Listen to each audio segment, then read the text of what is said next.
प्रधानमंत्री नरेंद्र मोदी के खिलाफ मालदीव के 3 मंत्रियों के बयान पर मालदीव की सरकार अब बैकफुट पे आ गई। पहले 3 मंत्रियों के खिलाफ कार्रवाई की, उनका निलंबन किया क्योंकि उन्होंने प्रधानमंत्री नरेंद्र मोदी के खिलाफ अपमानजनक टिप्पणी की थी। और अब जो खबर न्यूज 18 इंडिया को मिली है, मालदीव सरकार के सूत्रों के हिसाब से, वहां के सूत्रों से जो जानकारी न्यूज 18 इंडिया को मिली है, उसके मुताबिक मालदीव के राष्ट्रपति मोहम्मद मुइज़्ज़ू तुरंत भारत दौरे पर आना चाहते हैं। हालांकि मुइज़्ज़ू इस वक्त चीन के दौरे पर है। और आपको बता दें कि जो जानकारी एक आई है कि पहले भी मालदीव सरकार की तरफ से भारत दौरे के लिए का प्रस्ताव आया था, लेकिन भारत ने कोई तारीख नहीं दी थी।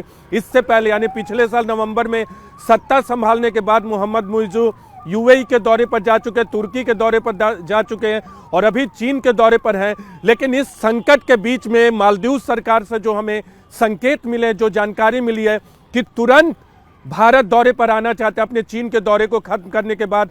यानी पूरे विवाद के बाद जिस तरह से भारत की तरफ से, चाहे क्रिकेटरों की बात करें या फिर बॉलीवुड के बड़े स्टार्स की बात करें, सोशल मीडिया पे जिस तरह से लक्षद्वीप बनाम मालदीव का माहौल बनाया गया, उसके बाद मालदीव की सरकार बैकफुट पे आ गई और मालदीव की सरकार घुटनों के बल पे आ गई है। क्योंकि मालदीव की सरकार को पता है कि अपने पड़ोसी भारत से वो संबंध खराब नहीं कर सकते। मुइज़्ज़ू सरकार के बारे में आपको बता दें, पिछले साल मुइज़्ज़ू सरकार चुनावी अभियान में भारत विरोधी अभियान के नाम पर सत्ता में आई थी। हालांकि सिर्फ 54% वोट मिला था, लेकिन सत्ता में आने के बाद भी उन्होंने कुछ भारत विरोधी फैसले किए जो भारत की सरकार को नागवार गुजरा। और चीन दौरे पर जाने से पहले मुइज़्ज़ू के प्रधानमंत्री लक्षद्वीप पहुंचते हैं और वहां की टूरिज्म में जो क्षमता है उसको दिखाते हैं, स्नॉर्कलिंग करते हैं, वहां के द्वीपों को प्रधानमंत्री अपने तस्वीरों के माध्यम से दिखाते हैं। तो एक संदेश मालदीव को, हालांकि किसी भी तस्वीर में प्रधानमंत्री नरेंद्र मोदी की तरफ से मालदीव का नाम नहीं लिया गया था, लेकिन संदेश मालदीव को साफ था कि अगर मालदीव चीन के बहुत नज़दीक जाएगा तो आने वाले वक्त में भारत भी अपने द्वीपों के विकास में या मालदीव के मुकाबले में जो लक्षद्वीप की खूबसूरती है उसे आगे रखने में पीछे नहीं हटेगा। आपको एक महत्वपूर्ण बात बता दें, पिछले साल अगर मालदीव सरकार के पर्यटन मंत्रालय के आंकड़ों की ही माने तो भारत से सबसे ज़्यादा पर्यटक मालदीव गए थे। और मालदीव के रणनीतिक सुरक्षा के लिए भी भारत से संबंध होना अच्छा है। लेकिन इस पूरे विवाद के बाद मुइज़्ज़ू गवर्नमेंट बैकफुट पे आ गई है और वो जल्द से जल्द अब भारत दौरे पर आना चाहते हैं ताकि आने वाले महीनों में, आने वाले सालों में संबंध न बिगड़े।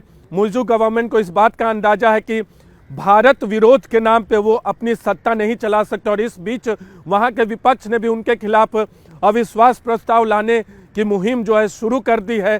देखना होगा सदन में क्या कुछ होता है। लेकिन मोहम्मद मुइज़्ज़ू बड़ी मुश्किल में फंस गए हैं, चीन के दौरे पर है। लेकिन चीन के दौरे के बीच में ही जो संकट मालदीव को लेकर पैदा हुआ, 3 मंत्रियों का निलंबन करना पड़ा वहाँ की सरकार को, तो मालदीव सरकार घुटनों पर आ गई है। और उन्हें इस बात का अंदाजा हो गया है कि अगर भारत के साथ संबंध अच्छे रखने हैं तो आपको भारत से रिश्ते बेहतर करने होंगे। चीन से आप बात कीजिए, उससे कोई आपत्ति भारत को नहीं हो सकती, लेकिन भारत विरोधी अभियान अगर आप अपनाएंगे तो भारत के पास ऐसी तमाम क्षमताएं हैं कि मालदीव के मुकाबले अपने आप को खड़ा कर सके। पर्यटन के मामलों की बात करें या मालदीव को सहायता देने की बात करें या मालदीव की सुरक्षा की बात करें, भारत एक महत्वपूर्ण पड़ोसी है और मालदीव को भारत अपना सबसे छोटा भाई मानता है। तो इस दृष्टि से मालदीव की सरकार को भारत में कोई विरोध ना हो, इस बात का ध्यान रखना होगा और भारत से भी संबंध बेहतर रखने होंगे।